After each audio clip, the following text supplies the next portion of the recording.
Добрый день! Сегодня я решила приготовить тартин. Тартин – это французский деревенский хлеб. Характеризуется он тем, что у него большие поры, достаточно жидкое тесто, и за счет жидкого теста получается очень ноздреватый, красивый мякиш. А достигается это все за счет того, что используется целый комплекс, смесь разной муки. Вообще, если говорить о Франции, то там в культуре использования сильной муки. Такой муки у нас найти сложно, поэтому мы смешиваем разные виды муки, чтобы добиться нужного результата. Я беру муку высшего сорта, в данном случае это белонежная. Для меня она проверенная, я не хочу рисковать и буду печь на ней. Как я уже сказала, очень важный ингредиент – это сильная мука. У меня это Манитоба от компании Farina. Манитобы мы будем добавлять часть, чтобы усилить клейковину муки. И еще, чтобы добавить пользы, вкуса, аромата, мы добавим немного цельнозерновой муки. Это может быть как пшеничная, так и ржаная, потому что в составе будет ее немного. Я взяла ржаную муку домашнего помола и буду ее добавлять в тесто. Что мы делаем? Берем весы и миску для смешивания. Я сейчас буду говорить пропорции на 2 тартина. Да, еще чуть не забыла, очень важное. Здесь у меня пшеничная опара. Опара получается из закваски пшеничной, которую мы кормим предварительно. То есть я взяла закваску и покормила ее в пропорции 1:1:1. То есть я взяла 100 граммов пшеничной закваски, 100 граммов воды и 100 граммов муки. Смешала все это.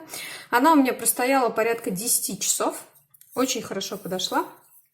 Стояла она в прохладном месте, около 20 градусов температура. И за это время вот так она хорошо подошла. И я получила опару.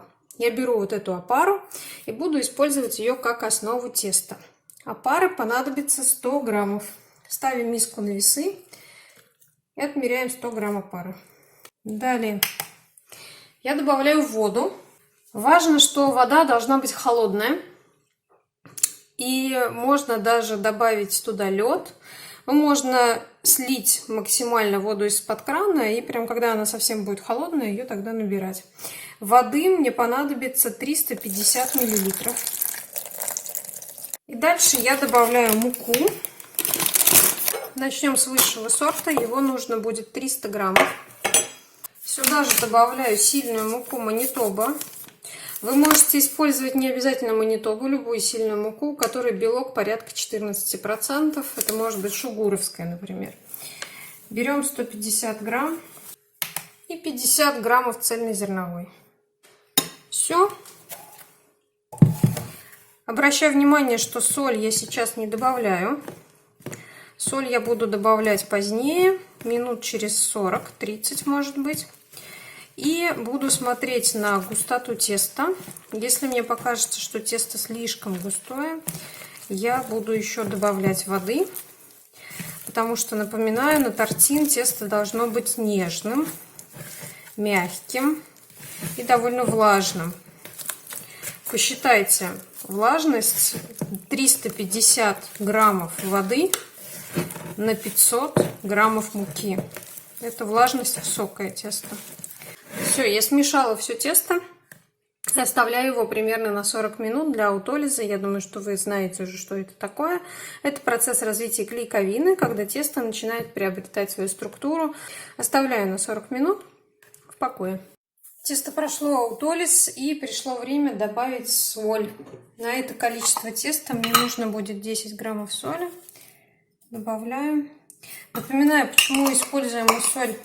Не сразу добавляем, а позднее, потому что соль, она сильно укрепляет клейковину, и на начальном этапе это может помешать развитию структуры теста.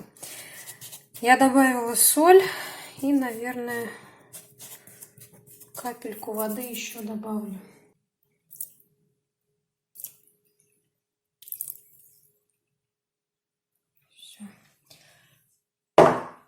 Я добавила еще 10 граммов воды и думаю, что этого будет достаточно.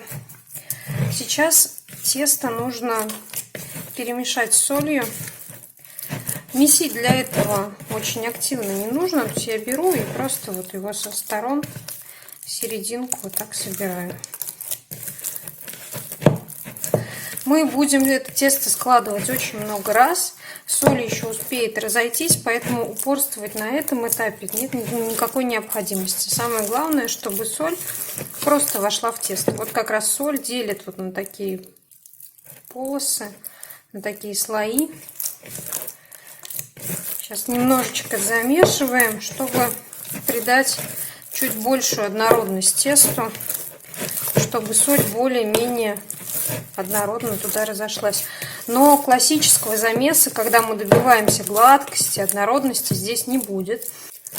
Тортин замешивается очень длительное время складываниями при длительном брожении. Так, что я буду делать дальше? Сейчас я оставлю тесто на брожение.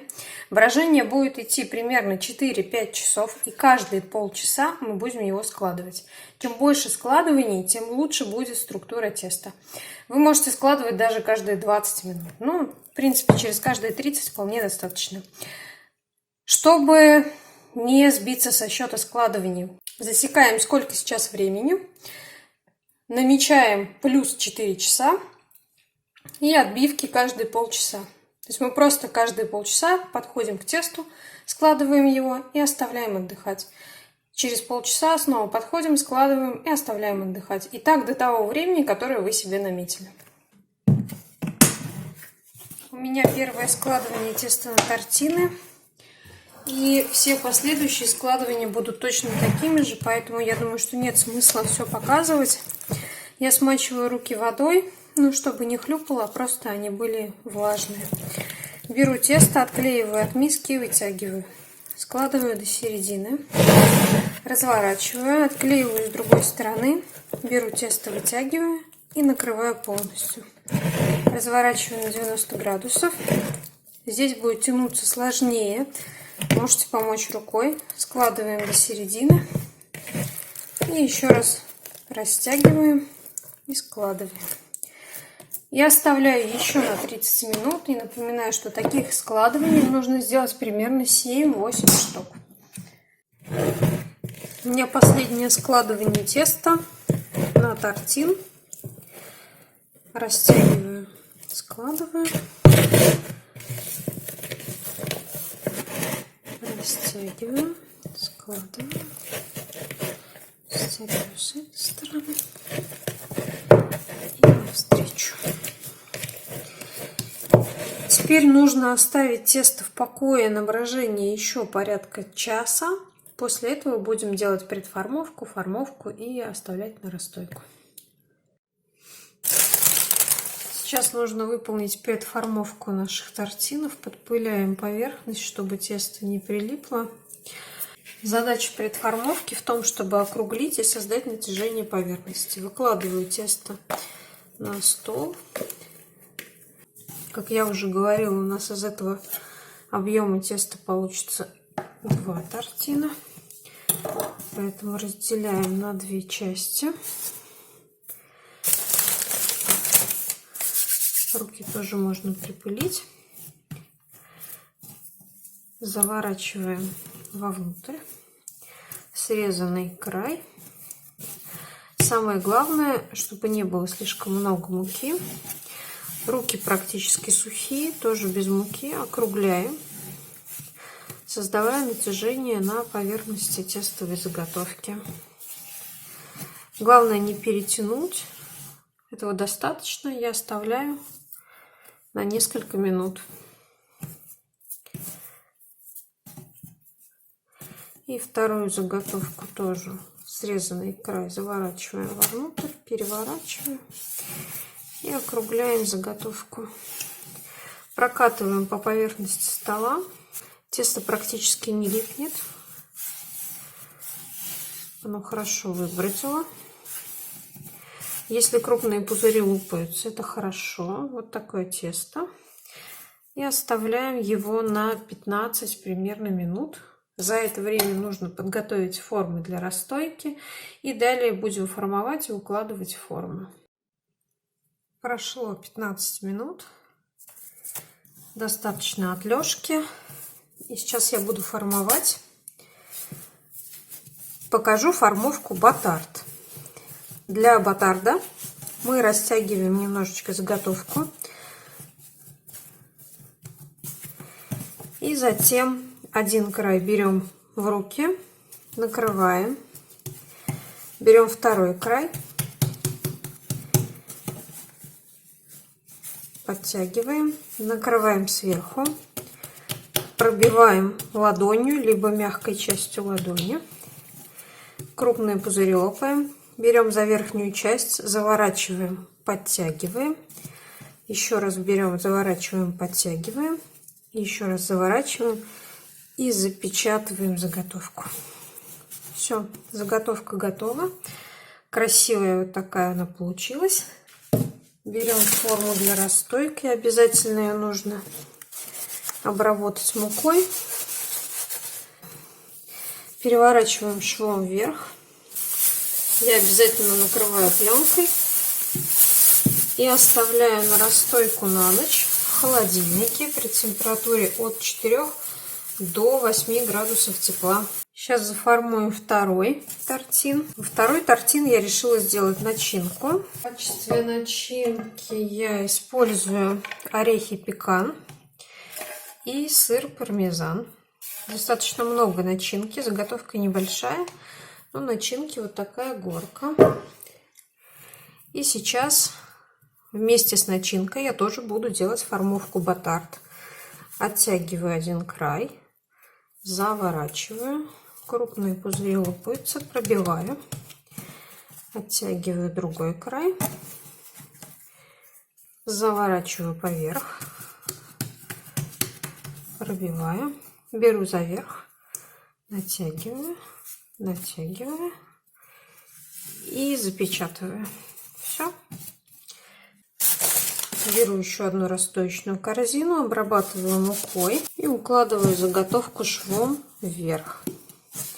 Оставляю на ночь в холодильнике. Расстойка будет длиться около 12-15 часов при температуре от 4 до 8 градусов тепла. Пришло время для посадки наших тортинок в духовку. Напомню, что они провели ночь в холодильнике. Сейчас я снимаю пленку.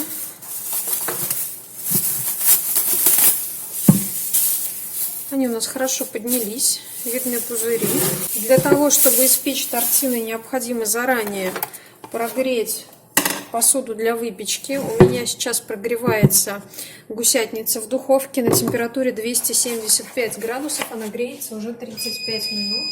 Вытаскиваю гусятницу. Будьте очень осторожны, очень горячая посуда. Избегайте ожогов. Обязательно надевайте защитные перчатки. И я высаживаю тортины на разогретую крышку гусятницы. Все. Берем лезвие и выполняем надрез. Стараемся резать от края до края. И достаточно глубоко, не стесняйтесь. Не бойтесь, делайте глубокий надрез.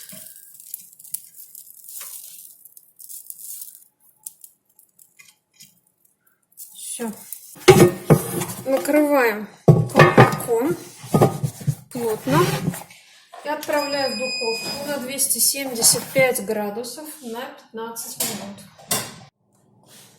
Прошло 15 минут, я снимаю колпак и сейчас я отправлю тортины допекаться на температуру 220 градусов еще примерно на 15-20 минут. Тортины готовы, такие они красавцы. Сейчас покажу вам их снизу. Идеальный цвет, красивый, и вот этот вот тоже прекрасный. Сейчас оставляю остывать, потом покажу на разрезе. Но я думаю, что они прекрасные, особенно судя по вот этому раскрытию гребня, как поднялся гребень, как раскрылось тесто. Видите, какая пористость прекрасная. Ну и здесь еще сыр сделал свое дело, вышел на поверхность такими кратерами, взорвал буквально тесто. Очень красиво, мне очень нравится. И я думаю, что они очень вкусные. Режем тортин.